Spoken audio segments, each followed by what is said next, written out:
Right. He did. He had these other guys that did it. All right. So let me read verse 1 through 4 of chapter 2. Now Naomi had a kinsman on her husband's side, a prominent rich man of the family of Elimelech, whose name was Boaz. And Ruth the Moabite said to Naomi, "Let me go to the field and glean among the ears of grain, behind someone in whose sight I may find favor." She said to her, "Go, my daughter."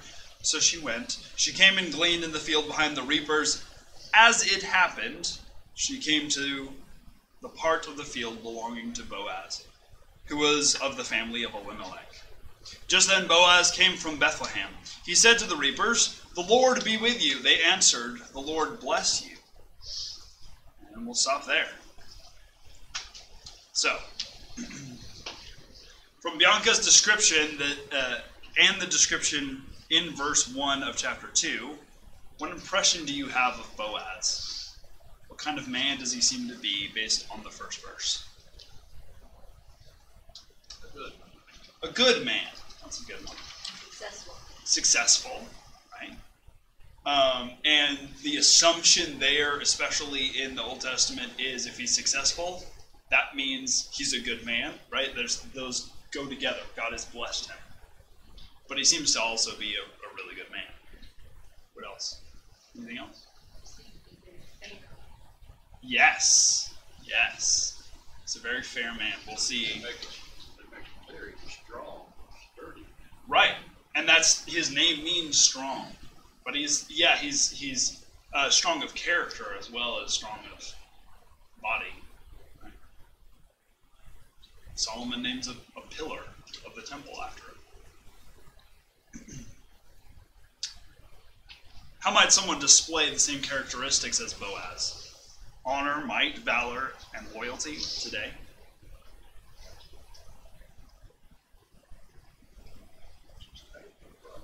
Right, it's probably going to be very much the same, acting properly, right? Showing that good character. The way that she summed it up, which I really liked, was worthy of respect, worthy of trust, worthy of imitation. So other than his character, what significant connection does verse 1 make about Boaz? He's a relative. He's from the family of Elimelech, which is definitely going to come into factor later, but just assuming, if you don't happen to know all about the Jewish law of all of this sort of stuff, what might that mean if he's a relative? To come under his protection. Right. So she may come under his protection, right? Or at least he's going to be maybe a little bit more sort of amenable to her, to help her out. So what does Ruth ask to do in verse 2? How does this request show her concern for Naomi?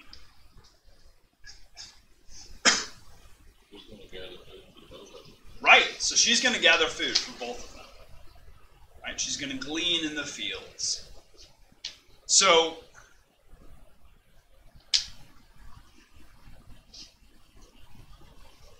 I think there's a question coming up later that is the one I want to ask right now, but it's an interesting, like, what does she give up? I think that comes in. What is she giving up to do that? What is she risking? Well, some of the other people who work there were not as nice as Boaz. So she Yes. could be in danger. Right. She's risking her safety, right? She is a single foreign woman that's there, right? So there's some potential there. She's also risking, her energy and her time, right? She's working to do this. And yet at the same time, it's an interesting, the way that God sets this up in Leviticus is that those who are unable to provide for themselves in other ways, it's a working thing, right? You go and you glean. You go and do something about it, which is an interesting set of kind of way that it's set up.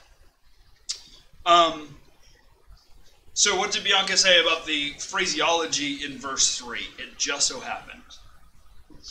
How is this ironic? What is being said there? Clearly providential. Yes. Pretending like it's just nothing there. Like you said, tongue in cheek. Right. Oh, just a happy accident. Right. And we as Presbyterians, absolutely, we'd say providence, right? It's God's continuing act of creation. That God is behind this. But it's this way that's kind of subtle. What's interesting about the book of Ruth is it's one of a handful of books where God is very sort of, he's not in the forefront, right, of this book. And yet it's scripture. It's Old Testament. It's not a book where God shows up and says, boom, I'm going to do this. It's where God kind of, he does stuff. Right? And this is the suggestion that it's not just by random chance that she so happens to end up in this particular field, and Boaz just happens to come along around the same time, and all this sort of stuff. There's a lot of coincidence. There's a lot of sort of synchronicity. One great phrase or whatever is coincidence is a miracle where God chooses to remain anonymous. You know, it's this God is at work in this, but it's not burning bush. Or maybe it's burning bush if we actually understand burning bush, but it's not an angel showing up. Behind the scenes, right? Yeah, and that can be really helpful for us, right? Because I'm assuming most of us are not necessarily angels show up in our front door all the time kind of people, right? We're the kind of people where we see God doing that sort of providential stuff in the background. So when has God just so happened to orchestrate events, relationships, or changes in your life? I think I probably told everybody in here about why in South Carolina. Providential, I believe. Yeah, why don't you tell the story? Well, my son came out here. He's a surgeon out here, and we married a girl out here, which was some kind of Moabite or something. And, Southern or Moabite, I think it's and we, I was retired. My house was paid for. Everything was going fine. We started in Texas. Her grandmother passed away. They were all. right. And about 6 months later, her grandfather passed away. And the property became available, but really couldn't afford to manage it. He was just getting out of benefits. So I came up with some money, and we bought it, and we moved out here to be a resident of GHS. Moved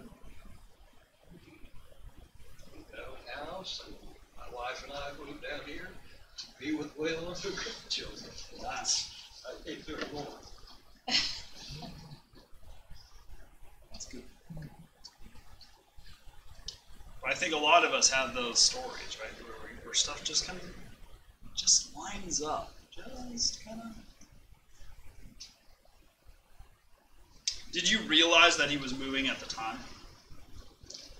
Sometimes you don't until later on. Right. Sometimes you do. Sometimes you go, oh my goodness, God is in this. But sometimes you just kind of go, that was funny. You only see it in hindsight. Which is why they say it's that is 2020. How do you see his hand now that you're past this situation? Yeah. Past part of it, maybe. You know, sometimes you can look back and see, even if it doesn't have to be complete, but maybe we see God's hand at work. Sometimes it's easier to see it that way as we're looking back. See it looking back at one thing. See it looking back at you. And now you got out there. Oh, absolutely. Oh my goodness, yes. How we got you in the church. Yeah. Just looked like I would have worked a long time. And then how God made this a church. That wasn't any of us. That was Food bank. in the food bank. Oh my gosh, yeah. Right. Are you currently in a situation that's hard to see God's movement?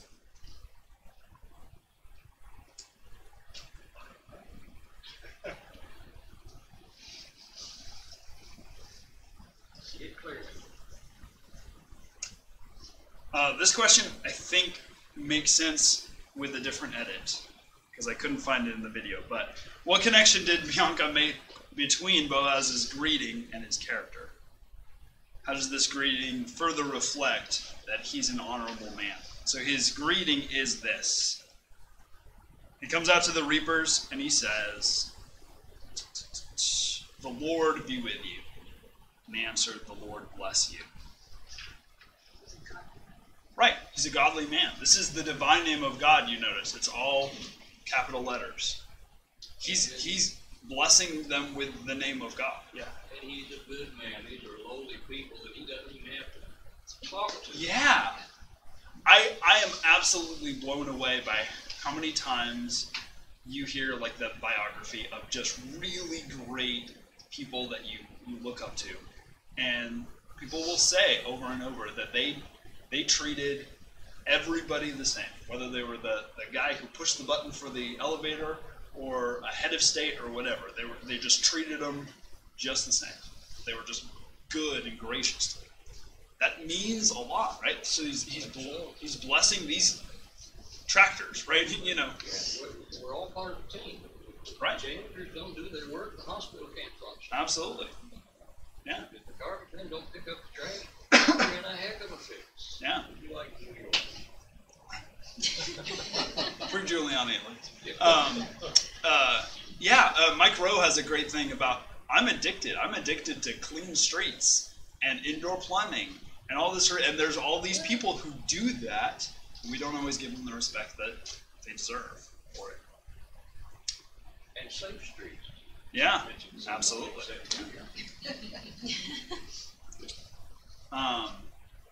So how does his prayer in verse 12, which I'll read real quick, which we didn't technically read in this pericope.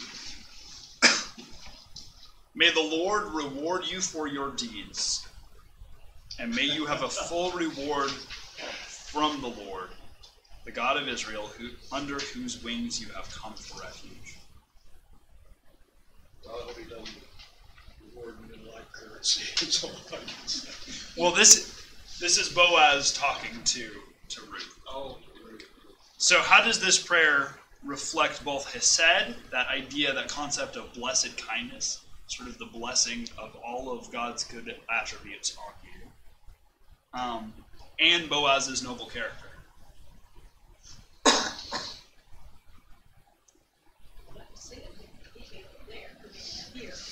Right. Yes. And we'll get to it later. It's in a situation where doubly he maybe shouldn't be speaking to it, but he is anyways, right? So that's an element of it. But it's this, he's giving this divine blessing of us, that Naomi gave as well. She also notes that there's several prayers that Boaz has, and they're all for who? Do you remember? It was a quick one. Everybody else. He never prays for himself in this book.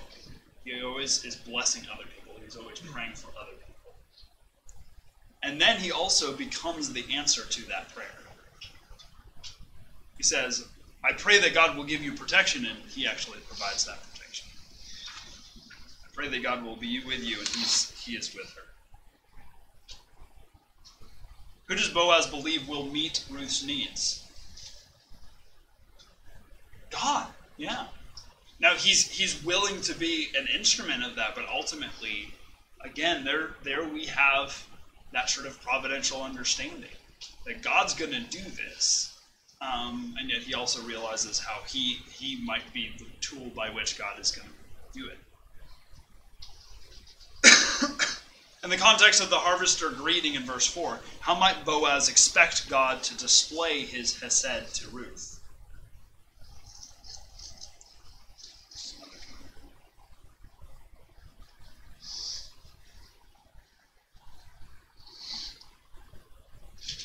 He's giving his blessing to these guys who are working in the field, right? So he also gives it to Ruth. How has God answered your prayers for provision in your life? This can be rhetorical. It doesn't have to. This is one of those things where I definitely, looking back, there have been times in my life, especially growing up, where I saw very clearly, there's no food, and then we walk out the door and there's food. Somebody dropped off groceries, But there are other times where you kind of look back and you realize, oh wow, God's been behind this. When is it difficult for you to trust that God will provide?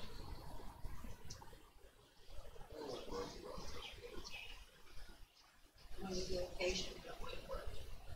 After this. Right. I wrote down, it's when I don't see how it's going to happen. That's a tough one for me. If I don't see it as a sort of logical thing, which is silly because I know that God doesn't work logically all the time, but You're not. what? You're not. That's right.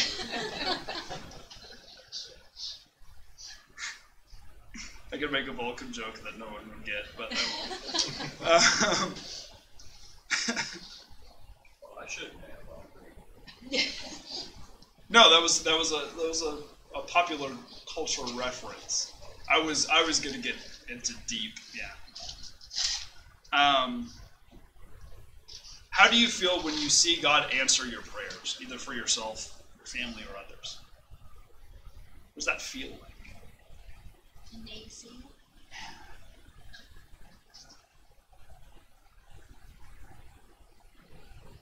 Is there another option? And relieves too because it takes off your shoulder. Yeah. I also wrote down that sometimes I know that my reaction is meh. Because sometimes God is really subtle. And I don't realize until way afterward, oh my gosh, that all just perfectly lined up.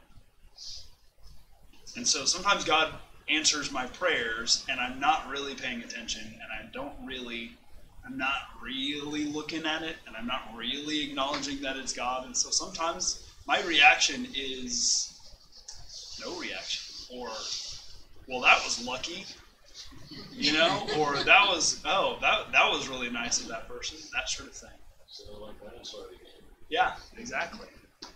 So that's something that kind of came out for me in this as I was studying this is, sometimes God is very subtle. And so sometimes I miss it. I look back and I see it, but in the moment, sometimes it's hard. So there's a handful of live it out sort of things here. So we can pray. Make a list of the people you're praying for. As you pray through your list, ask God how He would like you to be the one to meet someone's need, and respond if He calls you to action. Because it's kind of easy to, we've got our prayer list, right? You look it over. You just go, oh, that Judy's second cousin, great, and there's some people that we have no contact with, and there's not much we're going to be able to do for them. But there's people that we put on our hearts and our minds, and we go, oh, God, I wish you would just do something, it's kind of easier to do that. It's kind of like, it's easier to give money to a ministry than show up and pack food bags. It is easy. It's easier to just, oh God, help this thing, and not say, actually I can do something. So that's a challenge. Encourage. Look back on the characteristics of Boaz outlined in this session. Find someone you know who displays the same valor, loyalty, and honor. Tell them what you see in them and how their character inspires you. Because it's hard sometimes, because we don't always hold those people up. We don't acknowledge that they are pillars for us. And maybe they don't realize they're a pillar. Maybe they, we all see our whole life. We all see all the stuff all the other stuff that we have going on. And sometimes we don't see that God is using us to be those pillars. So that's another one. Reflect. Think about a time in your life when God provided for your needs. Reflect on what God taught you and how he matured you through that situation. Thank him for caring for you, right? Those situations where you look back and you see God at work especially. Thank him for it, Those situations where maybe your reaction was, realize that God was behind it. Draw. What does it mean to you to take refuge under God's wing?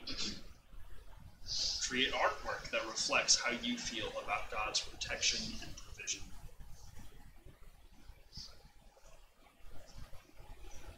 Serve. Ruth sacrificially served Naomi by gleaning in the fields. Find a place to sacrificially serve this week, or next week, Monday morning, 9 to 11, Tuesday afternoon, 4 or 5:30. Ask around at church, volunteer at a local shelter, or contact a charity. There's all sorts of worthy and great things. Yes, there's our food bank, but there's all sorts of other things. Any thoughts, any questions?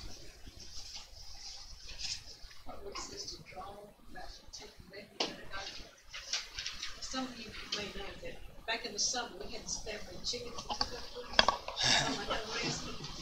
But it was fascinating to see the mother hen. She had about 2 of them. And they had 10 or 12 chicks apiece. And it was amazing until they started messing with flowers. It was really fun to watch the mother hen and the chickens run around behind her. And if they got away, she'd stand there just buff, and they'd come on. And she actually would put her little wings down. I thought, that's just like that verse in the Bible. Yeah. But she was such a good little mother.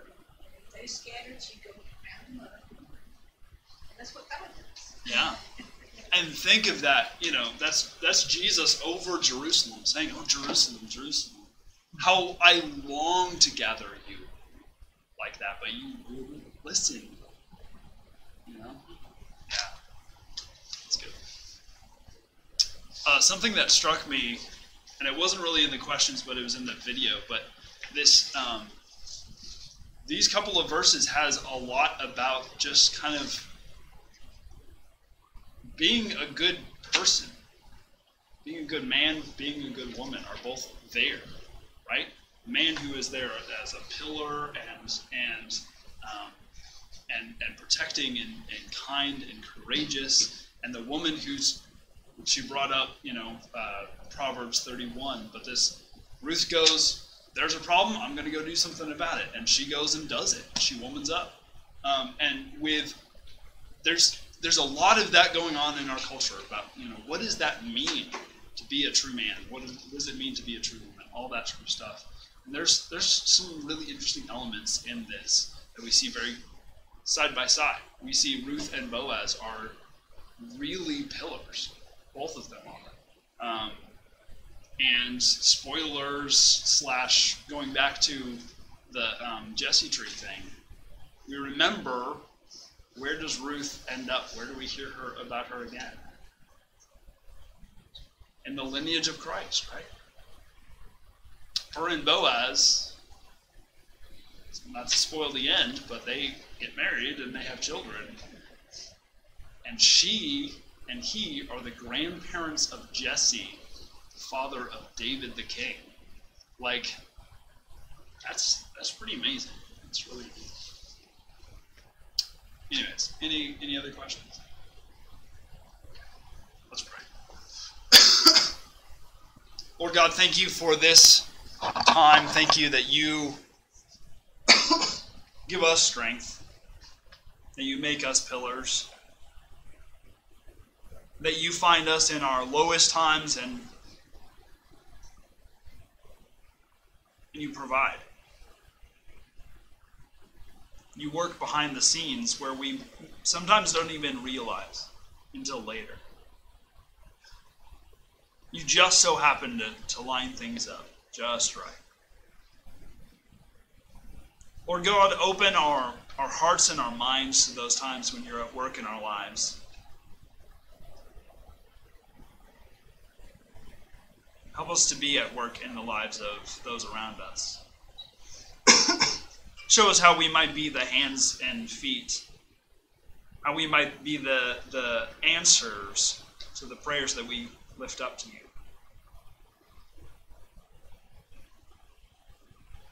Lord God, you are more good to us than we deserve.